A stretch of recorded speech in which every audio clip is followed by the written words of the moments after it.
When Gooby was in grade 5, she had a horrible teacher. Everyone in her class hated her. She gave impossible tests only people with photographic memory would pass.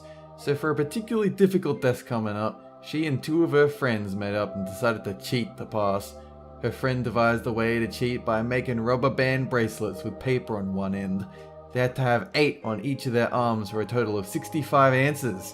They didn't get caught, as rubber bands are always popular at school. And so Gooby passed the test with flan colors. Someone once called Dolan at 3 in the morning to ask if he was still selling the pigs. Dolan didn't live on a farm or anywhere that required him to own or sell pigs, so he politely told the man that he had the wrong number. The man then actually asked if he was speaking to Dolan. Completely confused, Dolan said yes. The man then went into details about him not being able to get a hold of Dolan because he got arrested again and had just been released. But apparently he was still willing to take the pigs if Dolan was still selling them. Dolan never found out who it was or if it was some kind of prank. When Andy Mations turned 19, she celebrated it with her boyfriend, Adam, who she currently lives with. As they were going into the restaurant, he was acting strange. He was shaking nervously and sweating a lot. Plus, when he spoke, he stuttered. It was weird because he never did those kind of things before. As the night was coming to an end, he stood up suddenly and walked over to Andy's side of the table, kneeling down and taking out a box. He was about to pop the question when he froze and threw up on her dress. She said no because they were still young. They spent the night at the hospital because he ended up with food poisoning. Snoopy legitimately believed that Rhode Island was made up for Family Guy. She had no idea whatsoever that it was part of the United States until like 4th grade when they were talking about it in class. She told her teacher that it wasn't the real place and that she was stupid, and got a week's worth of detention for doing so. She never did live that down. One time, back when I lived in Florida, my dad and me went to go see his friend who had just purchased a new boat. Of course, we went for a ride. We got in the boat, and we went miles and miles off the coast of Florida to see the clear blue water. It was awesome. But suddenly, my father's friend said something that it made my heart drop. He said, "We're out of gas." We were stuck out there, floating miles and miles off the coast, with it getting darker and darker every minute. For a moment, my father and his friend started to panic, which caused me to panic. But then suddenly, my father's friend, he opened up this little cupboard near the steering wheel, and inside was an extra container of gasoline that he had completely forgotten about.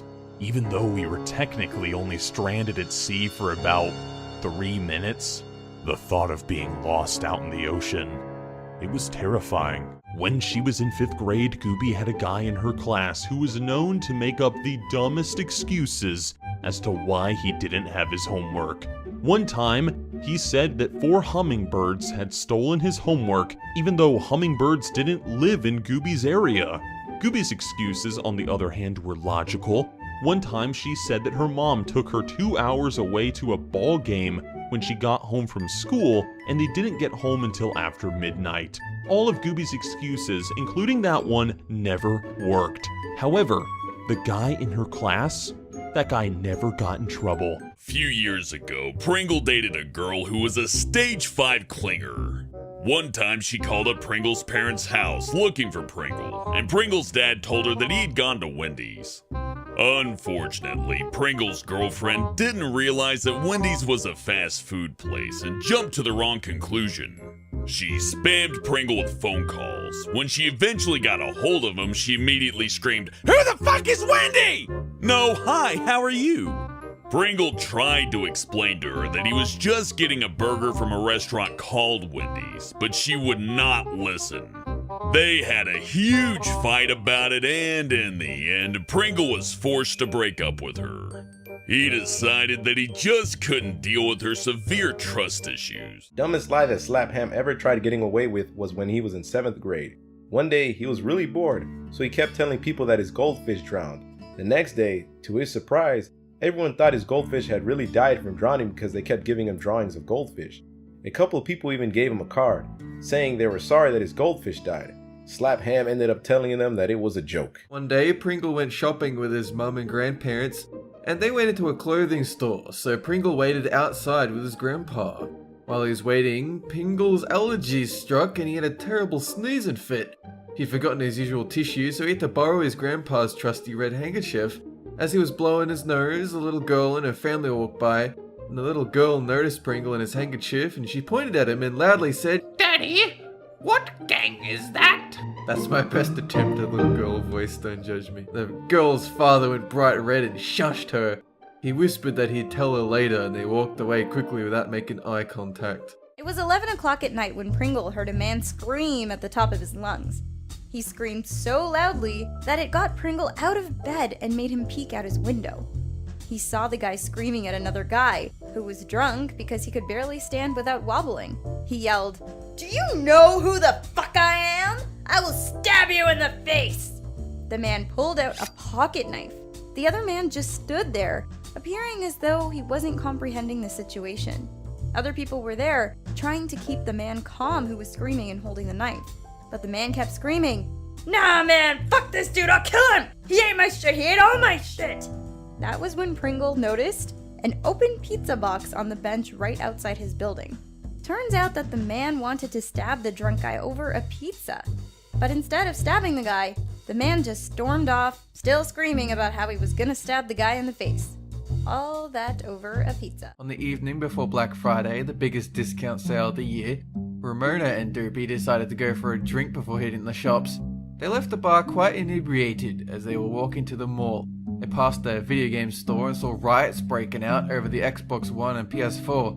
Being that they were drunk, they decided to join the riot like a mosh pit. Everyone was swinging fists, jumping around, they had to pull each other out before they got beaten to death. They stumbled out with black eyes, laughing, confused as to why they thought that was a good idea. Slaptam believed that humans actually came from Venus, so we shot ourselves to Earth in order to escape. Apparently something went wrong, causing the dinosaurs to die out as well as destroying most, if not all of our technology. Pringle got himself into a conversation about whether Transformers would have life insurance or car insurance. Pringle decided it would probably be both, but two burly guys were arguing about it, and it escalated into a fist fight. Pringle tried to break it up, but one of the guys went a little too rough and Pringle left school that day with a black eye. When Nixium was 10, he was really into classical music and dreamed of being a musician someday. His two brothers would tease him about this every day, so Nixium grew up thinking no one in his family supported his dream. When Nixium's 11th birthday came around, he wasn't expecting much, but amazingly one of his gifts turned out to be an expensive new violin. Apparently Nixium's two brothers had saved their pocket money up all year to get it. He still has his first violin to this day. When Pringle was 13, he was writing a blog and wanted to add in a GIF with his next post. Pringle decided to search up funny anime GIF. As Pringle was scrolling through, his mom then entered the room to talk to him. Halfway through the conversation, she looked at Pringle's computer screen and stared. It wasn't until after she left that Pringle looked back to his screen. There was a GIF of some anime girl getting motorboated. She hasn't mentioned it since, which has almost made it even worse. Although if you ask me, he got off lucky. I've seen some of the fan art we get. James Shark and his friend were in gym one day and were bored. So they snuck into the girls' locker room and broke into a few lockers. They stole some pads and tampons before sneaking into the boys' locker room. James Shark and his friend began to slip the pads and tampons through the holes in the lockers. Just then, they heard the teacher and all the boys entering the locker room. So, James Shark and his friend dropped the rest of the pads and tampons and tried to back out, but the door had locked behind them. With no other way out, they hid in the teacher's office. When the teacher found them hiding, he sent them to the principal's office. Luckily, the principal only let them off with a warning. She didn't even call their parents. So when Ladybot and her girlfriend were together, her girlfriend's parents thought that Ladybot was bad and didn't like her. When her girlfriend had to move away, she whispered in Ladybot's ears that she would mail her something to remember her by. Ladybot was kinda creeped out, but eventually moved on and started dating a hot guy. A month after her ex-girlfriend moved away, Ladybot got a package from her. She opened it and to her surprise, there was shit inside of the box! That went on for about a year. She even sent flowers to her work, and when Ladybot smelled them, she smelled shit. She decided to move far away after that. Now she feels bad for the people living at that address who just randomly receive shit. It turned out Ladybot's ex-girlfriend sent poop to the ones that she loved. One time in school, Hellbent overheard some classmates talking about an art party they were having and said they needed a nude model. He figured it'd be a fun experience and volunteered. On the night of the life drawing class, Hellbent stripped down and walked onto the stage. It was all going fine until he saw his crush and her friend sitting in the front row drawing. It was a 30-minute pose, so he had to hold his position stone-faced while internally screaming. At the end, he tried to take his payment and dash off, but his crush stopped him. Luckily, she was impressed and told him she thought he had pretty big balls, in more ways than one. The weirdest advice Pandora got was when she was working in retail. As she was processing a sale, the customer said she was a nursing student and asked about the psoriasis on Pandora's fingers. She suggested Pandora grab a razor and just go to town on all that flaky skin on her hands, legs and face. She said Pandora would probably bleed a bit, but hey, no biggie, that's what bandages are for. Pandora was smart enough to know that this is not how you deal with psoriasis. Her policy is to always get medical advice from qualified professionals rather than insane strangers. I know it's hard to believe, but Pringle wasn't always a superstar with the ladies. When he was a kid, his cousin brought over the new Princess Jasmine doll from the movie Aladdin. Well, Pringle had gotten really curious about girls, so he took the doll into his room in secret. He turned off the lights, got into his bed, and started kissing Jasmine's plastic lips. Pringle's mom opened the door without him realizing and took a photo of his shameful secret. She printed out multiple copies and likes to pull them out at family gatherings. One time in 8th grade, I had a friend who liked to make up stories. And I don't understand why, he just wanted to appear cool. After we came back from school holidays in 8th grade, he told everyone that he'd spent the summer learning to ride a skateboard. And that's cool and believable, but he started to tell people that he could do quite amazing tricks. The next day, one of the other kids brought in a skateboard that he'd gotten for Christmas but hadn't learned to ride yet. He asked my friend to show him some basic moves so that he could try and learn something. My friend, who was not a terribly coordinated person, got on the skateboard and immediately fell off straight onto their ass. Everyone had a good laugh, and I learned a valuable lesson, which is to not make up stories that are clearly untrue. When Emoji was just a kid, he had this big fascination with Indian culture. The weirdest part was that he thought it was common in India for people to have the power to breathe fire, teleport, and float while doing the lotus position. He even thought that all elephants in India looked like the god Ganesha, which I might have just mispronounced. I apologize. But this came from the fact that he loved playing Street Fighter in the arcade as a kid, so he assumed that all Indian people had similar abilities to Dulcim. One time, Talap was catching the bus to college when he heard something that deeply disturbed him. A girl in her mid-20s was talking on the phone to her friend. Now, without realizing that everybody could hear her, she told her friend that she had forgotten to put a tampon in this morning. She then announced to everybody within earshot that she was going to sneak one in right now, while on the middle of the crowded bus. At that moment, Talap made a mental note to never leave the house without his headphones again. Dolan and his family were at a restaurant together, and everything started out fine. Dolan got up to get some food, and when he came back, his parents were screaming and arguing with some people he had never seen before. He saw his brother punch one of the people, and he almost got hit himself. Dolan's friend was unfortunately at the restaurant as well, and he came up right beside Dolan and asked him, "Aren't those your parents?" Dolan replied, Yeah, and now I'm gonna be known as the parents from hell. At school, Dolan was laughed at for the entire day. Now Dolan puts his hood up whenever they go anywhere. Dolan and a few other friends found their principal jerking it to what looked like porn. Was he traumatized? Probably, since Dolan can't get the image out of his head of jizz going everywhere. Luckily, the principal got fired, but not after a day or two of the incident. Another time, Dolan and a couple of different friends were walking to the library where they spotted a few empty beer glasses, and the principal sitting on his desk, vomiting. That was a pleasant sight. In Spinal Palms Middle School, there was a group of weird kids that sat together at lunch. Their leader was very short, with hair covering his eyes. The leader of the weirdos walked up to Spinal Palm during free period while he had a tall kid piggybacking on him.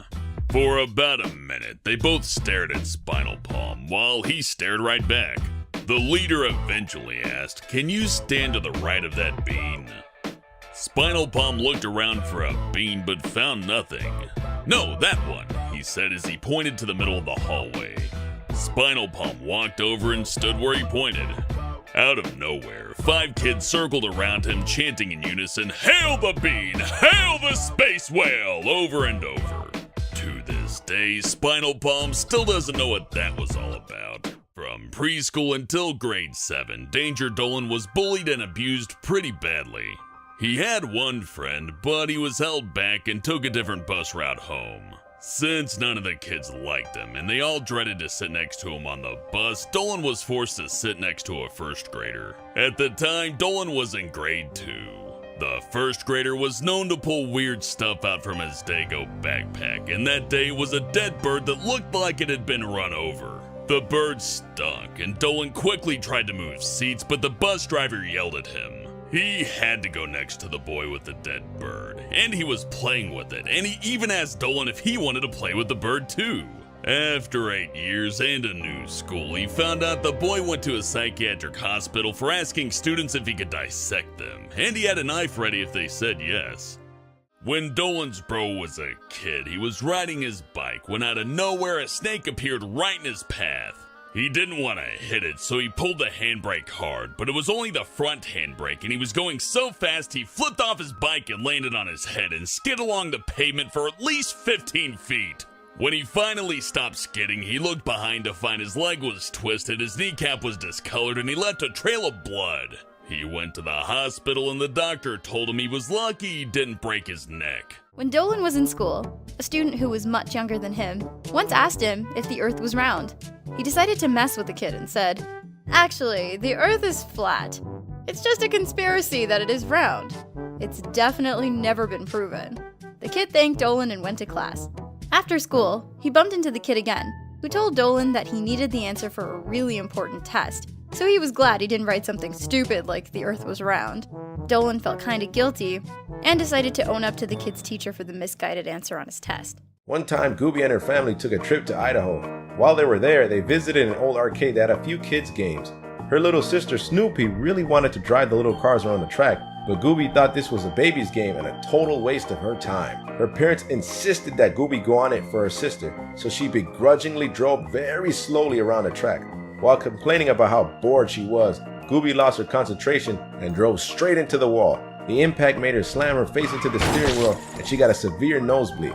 One of the staff had to push her car to the finish line as she sprayed blood everywhere. Gooby's nose was swollen and sore for the rest of the trip, which ironically made her complain even more. Salty Squid's mum is a very overprotective woman and did not like it when he was out of the house at night. One night, Salty Squid had to finish retrieving carts from the parking lot for his job. It was around midnight and Salty Squid's boss wanted him to make sure that all the carts were inside before going home. But Salty Squid's mum came to pick him up and was frustrated when he told her he had to stay and finish. So she let Salty Squid do his work, but she started following him all over the parking lot in a car while he worked. Salty Squid decided enough was enough and just got in the car when it looked like the lot was empty. It turns out he forgot a few, but he has since left that job anyway. Still, he'll never forget that night. When Pandora was working as a grocery cashier, a nice man with a lot of tattoos came through her line. So they ended up talking about tattoos because she was thinking about getting one herself. He ended up checking out with a total of $6.66. Pandora giggled about it and said, "Your total comes out to $6.66, the groceries of the beast."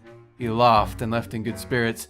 A little old lady behind him came up next, and she looked absolutely disgusted. She said, "Young lady, that man who just came through here is Satan. I can feel it in my soul." She explained that she knew he was a demon because of the tattoos, but then she discovered that he was Satan because of the price of his groceries. She then tried to hand Pandora a pocket Bible, which she respectfully declined. The most desperate thing McCallum ever did to attract someone was something he regrets. During 4th grade, he had puppy love, and told his crush that he could jump off the playset and not break anything. The playset was tall, so when he got up to the top, McCallum jumped off and broke his leg and almost his arm. He was rushed to the hospital with his mom yelling, "Why would you do that?" McCallum didn't answer and just cried instead. The next day, though, his crush thought it was cool and signed his cast. They got together, but a year later, McCallum and his family had to move to the opposite side of the USA. One time, Gooby was waiting for a friend to pick her up. When she went outside after he arrived, she saw that there were two cars that looked exactly the same and got into the first one without checking first. Gooby went on talking for a while before she realized she was in the wrong car. 3 guys she had never seen before were staring at her. Gooby walked out of the car and her friend just laughed as she got into his car. Ladybot was home one day when several birds kept flying into her window. Wanting to know what was going on, she ran outside to find a crazy old woman standing in the yard, throwing dead bird corpses at her house. While she threw the birds, the old woman cackled like a witch. Freaked out, Ladybot ran back into her house and called the police. The police came but didn't find the woman anywhere. One of the police officers told Ladybot that they've received about 10 reports about the old woman. Each time they came to arrest her, she would always disappear from the area. Needless to say, it was hard for Ladybot to sleep after that. Ladybot's mom has a Shih Tzu that she rescued from a cruel family in Florida. The dog goes around a senior citizen complex and prays for people. Ladybot's mom picks up the dog and tells her to pray, and the dog puts her paws together like a little child praying. Ladybot's mom never taught the dog that trick. The previous owners kept her locked in a dirt floor shed with a Rottweiler, so they have no idea how she learned that trick. Legner was with his girlfriend at a paintball field one day, and they were about to go together in a round, so she said, "When I shoot 3 paintballs in the air, come to the middle of the field." She shot 3 times, and Legner ran into the middle of the field, completely unguarded. Then she shouted at him, "This is how I feel about our relationship," and absolutely pelted him with paintballs. She even got the entire opposing team to go just after him. Legner asked her after the round, Why did you do that? and she replied, "I'm a lesbian." Apparently being a lesbian makes you just want to randomly paintball people. I didn't know that. This happened when Tolop was young, too young to remember directly, but still old enough to talk and walk. He was in a church pew during a weekly mass and got a great urge to pee. So, being the kid he was, Tolop dropped his pants, grabbed his dangle, ran through the church's main walkway, through a side door, into the social hall, and then to the bathroom. During that whole scene, he yelled, I gotta go, I gotta go, I gotta go. When Andy was younger, she liked playing games of pool with her uncle. One night, her uncle decided to take their games to the next level by betting. He said he would give Andy $10 for every ball she pocketed. Andy was like, hell yeah! She had no idea her uncle was completely drunk when he suggested this bet. That night, they played multiple games of pool and Andy managed to rack up a cool $300. When Andy's uncle later heard how much he owed her, his face went totally white. It was the easiest money Andy has ever made, and it taught her uncle a valuable lesson about making drunken bets. One day, when Hellbent was looking after his cousins, one child ran up to him and told him there was a monster under the bed. He shrugged it off, as most kids think there's a monster under his bed. After an hour, the kid came back looking even more terrified. He said, "The monster is big, black, and scary. It was shaped like a snake, and it would penetrate anything until all of their fluids came out of their body." At this point, he was pretty alarmed by how much detail the child went into and decided to take a look. When there was nothing there, he turned around and the boy had a knife. He told Hellbent, "Don't move. The monster wants his meal." Salty Squid used to be a stoner who lived with his family. His stepdad was very strict and against any form of drugs. It was snowing and freezing outside one night, so Salty Squid decided to use his dry herb vape while burning some incense to help with the smell. As soon as he finished smoking and playing on the computer, his stepdad burst through the door and screamed, "Do I smell weed?" Salty Squid was so stoned that he flipped backwards on his bed, looking at his dad upside down, man. He said, I'm sorry, I have weed scented incense. I won't burn it anymore. His stepdad believed him and even told his mom. his mom gave Salty Squid a look, almost giving it away. Mom was in on it the whole time.